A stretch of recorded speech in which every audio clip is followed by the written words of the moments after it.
The sound of shattering glass echoed through the elegant dining room of La Maison d'Or. But it wasn't the crystal that broke that evening, it was every assumption Marcus Sterling had ever made about the woman standing before him.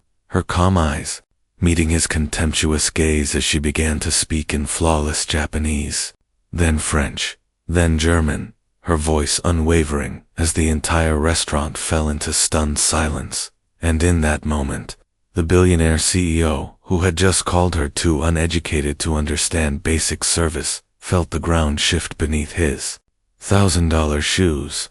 But to understand how that moment came to be, we must step back 12 hours earlier, to when Elena Vasquez arrived at the restaurant for her double shift. Her third job that week, her tired hands carefully pinning back dark hair streaked with premature gray, her worn shoes hidden beneath black slacks she'd pressed the night before, her eyes once bright with academic passion, now dulled by exhaustion and worry. Though she still smiled at her reflection in the staff mirror, because her younger brother Daniel needed her to be strong, needed her to keep going, needed her to earn another $300 to cover this week's medication that insurance wouldn't pay for. The medication that kept his heart beating steadily, that gave him a chance at life, that made every aching hour of work worth the sacrifice. Elena had once stood in lecture halls at Columbia University, teaching linguistic anthropology to graduate students. Her published papers on language preservation, cited by scholars worldwide. Her office filled with artifacts from her research trips to 12 different countries. Her fluency in 9 languages, making her a rising star in her field. But all of that belonged to a different life. A life before Daniel's diagnosis, 2 years ago. Before the bills started arriving in amounts that made her vision blur. Before she'd quietly resigned her position to work 3 service jobs that together almost covered his treatments. Before she'd sold her apartment and moved into a tiny studio above a laundromat where the rumbling machines became her lullaby. Before she'd learned that dignity wasn't found in titles, but in the reasons you sacrificed them.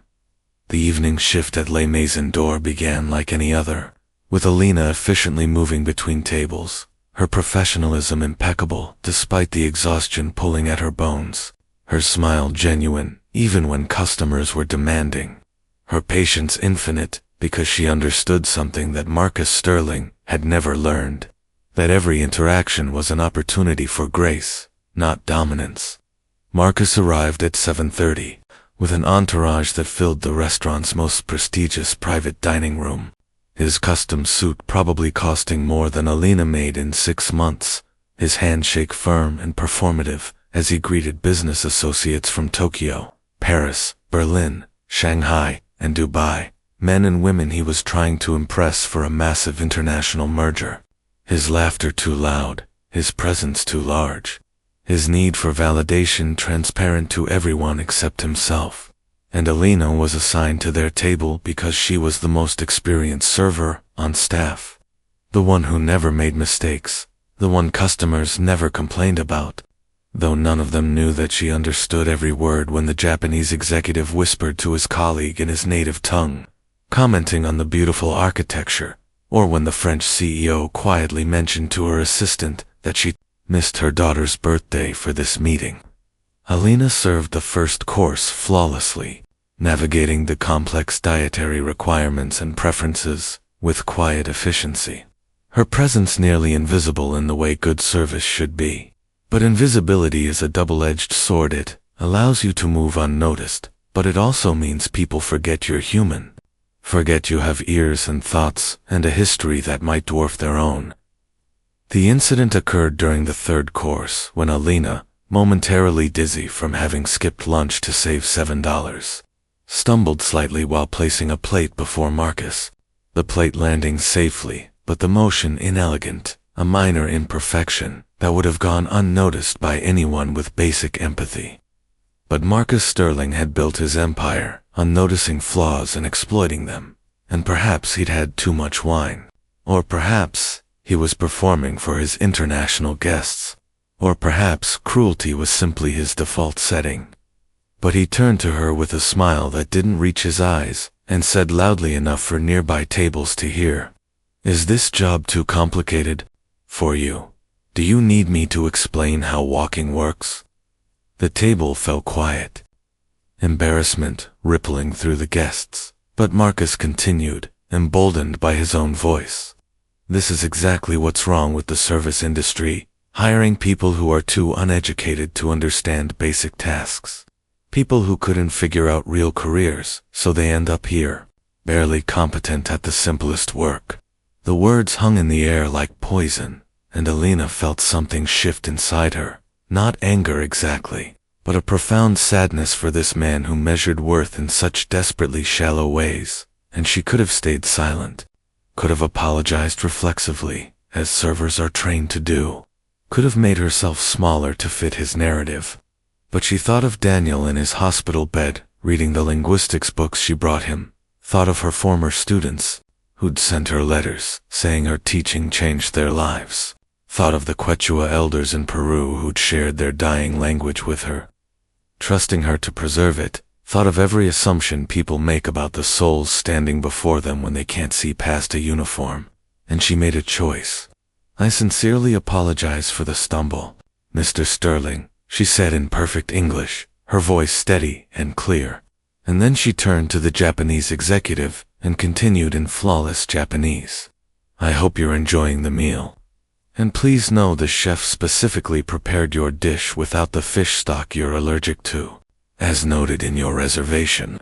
And the executive's eyes widened in shock as she moved to the French CEO. "Speaking elegant Parisian French, your daughter's birthday gift arrived at your hotel. The concierge called earlier, so you'll be able to video call her with it tonight after all." Then to the German investor in his native German, "The vintage you ordered pairs beautifully with the venison, an excellent choice." Then Mandarin to the Shanghai businessman, "Your company's approach to sustainable manufacturing is genuinely inspiring. I read the profile in the International Business Journal." And finally, Arabic to the Dubai entrepreneur, her accent carrying the classical formal tones of scholarly study, "It's an honor to serve someone who's done so much for educational access in your region." And then she switched back to English, her eyes meeting Marcus's pale, shocked face, as the entire room had fallen into absolute silence. Every conversation stopped, every head turned toward their table.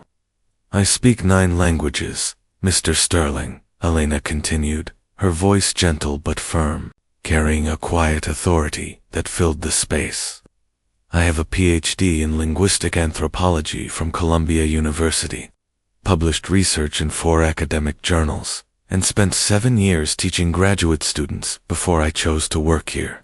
And I use the word chose deliberately, because every person you see serving you tonight has made choices you know nothing about, carries stories you haven't bothered to imagine, holds dignity you cannot diminish simply because you cannot see it." She paused, letting the words settle, watching Marcus's face cycle through shock, embarrassment, and something that might have been the first stirring of shame. And then she said quietly, "Your meal will be out shortly, and I genuinely hope you all enjoy your evening." And she turned and walked toward the kitchen with her head high, leaving behind a table of stunned executives and one billionaire whose entire sense of superiority had just been dismantled in 90 seconds. The dining room erupted in whispered conversations, phones discreetly emerging to check if anyone had captured the moment, the Japanese executive looking at his colleague with raised eyebrows, the French CEO hiding a small smile behind her wine glass, and Marcus Sterling sitting frozen in his chair, his face burning with a humiliation he had never experienced, because he had always been the one with power, always been the one who could make others feel small, and now he understood with devastating clarity what that actually felt like, and the feeling was acid in his stomach, turning the expensive meal to ash in his mouth. Alina didn't cry until she reached the staff bathroom, locking herself in a stall and pressing her hands against her face, shaking not from anger, but from the sheer weight of being seen, of being invisible for so long that visibility felt like standing naked in a spotlight. And she hadn't wanted to embarrass anyone, hadn't wanted to make a scene, but something in Marcus's casual cruelty had cracked open a dam she'd been carefully maintaining. And now she felt vulnerable and exposed and worried she might lose this job she desperately needed. This job that paid $3 more per hour than other restaurants. This job that meant an extra $100 a week toward Daniel's medications. She returned to work after 5 minutes, professional mask back in place, and finished serving the table without incident. Though Marcus couldn't meet her eyes, and when the party left 3 hours later, they left a tip so large it made Elena's hands shake $5,000, with a note in the Japanese executive's handwriting that read, "For your brother's medical care, we asked the manager," and she stood holding the money. Tears finally falling freely, because kindness after cruelty always breaks us more completely than cruelty alone. That night, after her shift ended at midnight, Elena took the bus to St. Catherine's Hospital, where Daniel was sleeping, his 17-year-old face peaceful in the dim light, and she sat beside his bed and held his hand and whispered, "We're going to be okay, hermano. We're going to make it through this," and she almost believed it. Meanwhile, across the city in a penthouse apartment, with views that cost more than most people's houses, Marcus Sterling couldn't sleep, the evening replaying in his mind with the persistent quality of shame. And he did something he rarely did. He actually investigated someone other than himself, pulling up Columbia University's faculty archives, finding Elena's profile, her impressive credentials, her published works on endangered languages and cultural preservation, her teaching awards, her letters of recommendation that called her brilliant, compassionate, and irreplaceable.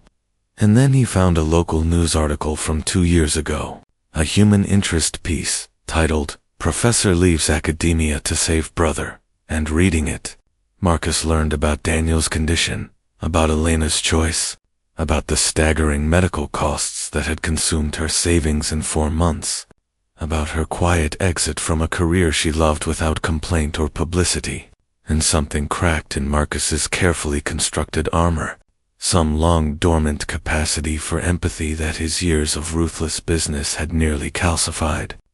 And he sat in his expensive apartment, surrounded by evidence of his success, and felt crushingly, devastatingly empty. He spent the next 3 days learning everything he could about Elena Vasquez, not from some desire to exploit or control, but from a desperate need to understand what actual sacrifice looked like, what real strength meant, what true dignity embodied. And the more he learned, the smaller he felt, until his empire of technology and innovation seemed like a child's sandcastle compared to the quiet fortress Elena had built from love and determination. And he realized he had spent his entire life accumulating things while she had spent hers becoming someone worth being. And the difference between those two paths was a chasm he didn't know how to cross. On the 4th day after their encounter, Marcus returned to La Maison d'Or, arriving during the lunch shift when the restaurant was less crowded, and he asked to be seated in Elena's section. And when she approached his table, he saw the brief tension in her shoulders, the professional mask sliding into place, but he stood up immediately, a gesture that surprised her into stillness, and he said, "Please, Ms. Vasquez, may I speak with you for just a moment? I promise I won't take much of your time, and I'll order enough food to make it worth your manager's patience." Elena hesitated, then nodded, and Marcus began, his voice lacking its usual performative confidence. "I came to apologize, truly apologize. Not the corporate kind where you're sorry you got caught, but the real kind, where you're sorry for who you were when you did what you did. And I know I humiliated you, demeaned you, made assumptions about your intelligence and worth based on absolutely nothing but my own need to feel superior. And there's no excuse for that. None at all." He paused, his hands fidgeting with a napkin, a nervous gesture Elena had never expected from someone who commanded boardrooms. And he continued, "I looked you up, and before you think that's creepy, I needed to understand who I had insulted, and I found your work, your research, your career, your sacrifice for your brother and Ms. Vasquez. I have built companies and made billions and been celebrated in magazines. And I haven't done a single thing as meaningful as what you do every day, and I'm sorry I couldn't see that. Sorry I've been the kind of person who measures human worth in such broken ways." Alina stood very still, studying this man who had humiliated her, looking for manipulation or performance but finding only genuine discomfort and what appeared to be honest regret. And she said quietly, "Mr. Sterling, I appreciate your apology, truly, but I need to ask, are you sorry you said it, or sorry you were wrong about who I was? Because if you had been right, if I had been someone without degrees or publications, would your cruelty have been more acceptable?" The question landed like a physical blow, and Marcus actually stepped back, his face paling because she had identified the exact distinction he hadn't yet processed, and he was silent for a long moment before saying, "You're absolutely right, and no, it wouldn't have been more acceptable, it would have been exactly as wrong. And the fact that I need you to point that out shows how much I still don't understand, how much I need to change." Alina felt something shift in her perception of him, because true growth always begins with admitting how far you have to go, and she said, "Then your apology is accepted, Mr. Sterling, and I hope this experience teaches you to see people more clearly, to recognize that everyone has value, regardless of their job or their credentials, that dignity is inherent, not earned." Marcus nodded, relief visible in his features, and then he said, "I want to help with your brother's medical expenses." And Elena's expression immediately closed, a wall slamming down, and she said firmly, "No, absolutely not. I don't need charity. I don't need guilt money. I need customers to see their servers as human beings, and you can't purchase that lesson. You have to live it." Her refusal stunned Marcus more than her linguistic abilities had, because, in his world, money solved problems. Money earned forgiveness. Money was the language everyone spoke, but here was someone refusing what would objectively make her life easier, refusing because the principle mattered more than the practical. And he realized he was facing a form of wealth he had never accumulated, integrity that couldn't be compromised even by desperate need. And he said quietly, "You're remarkable, you know that." Alina smiled, a real smile this time, tired but genuine, and she said, "I'm just someone doing what needs to be done, like millions of other people you pass every day without seeing, Mr. Sterling. And if you want to help, really help, then take this feeling you have right now, this discomfort, this awareness, and let it change how you treat every person you meet. The janitor in your building, the barista at your coffee shop, the assistant you probably don't say good morning to, because everyone has a story, and you're not the main character in any of them but your own." She paused, then added gently, "And maybe not even the hero in that one, until you decide to be." And with that, she took his order and walked away, leaving Marcus sitting alone with the most valuable lesson he had ever received, one that no business school had taught him, that no mentor had modeled, that no success had revealed, that true greatness is measured not by how high you rise, but by how many people you see clearly on the way up. Over the following weeks, something extraordinary happened. Marcus Sterling began to change. Not the performative change of a PR campaign, but the difficult, uncomfortable change of actual growth.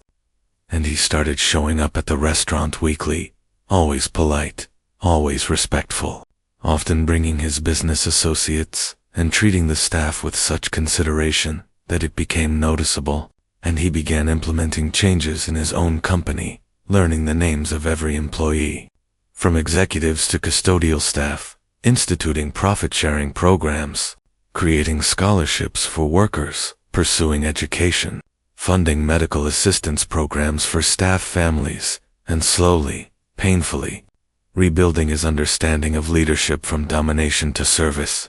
Alina watched this transformation with cautious hope, never trusting completely, because she had seen too many people perform goodness without embodying it. But gradually she recognized something authentic in Marcus's efforts, something humble in his questions when he asked her advice on his scholarship program, something real in his discomfort when she pushed back on his assumptions, and they developed a friendship built on honesty and mutual respect, the kind that exists between a teacher and a student, willing to learn difficult lessons. Daniel's health slowly improved with consistent treatment, and the enormous tip from that first evening had bought Alina breathing room, enough to cut down to 2 jobs instead of 3, enough to sleep 6 hours instead of 4, enough to remember what it felt like to be human instead of a survival machine. And one evening Marcus asked Alina about her research, genuinely interested, and she spoke for 2 hours about language preservation, about the Quechua communities in Peru, whose stories she had documented, about the importance of linguistic diversity for human knowledge.